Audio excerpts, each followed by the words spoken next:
Il était une fois une petite fille appelée le petit chaperon rouge à cause du chaperon rouge, un capuchon ou un manteau avec une capuche qu'elle portait tout le temps. Un jour, sa mère lui demanda d'apporter une galette et un petit pot de beurre à sa grand-mère malade qui vivait de l'autre côté de la forêt. En chemin, le petit chaperon rouge rencontra un loup. Ne se méfiant pas du loup, elle lui parla de sa grand-mère et lui indiqua même où elle habitait. Le loup, malin, laissa le petit chaperon rouge prendre le chemin le plus long tandis qu'il courait à toute vitesse chez la grand-mère en prenant le chemin le plus court. Arrivé chez la grand-mère, le loup la dévora, se déguisa avec ses vêtements, et se coucha dans son lit en attendant le petit chaperon rouge. Lorsque la petite fille arriva enfin, elle trouva le loup déguisé en sa grand-mère. Mais quelque chose lui semblait étrange.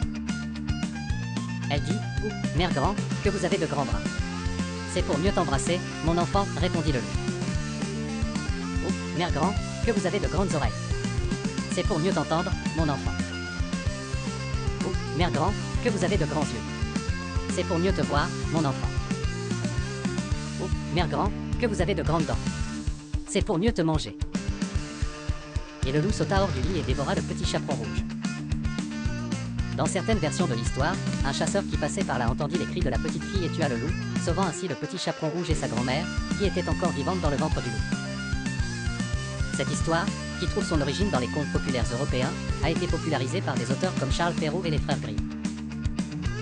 Elle est souvent interprétée comme une leçon sur l'importance de ne pas parler aux inconnus et d'être vigilant.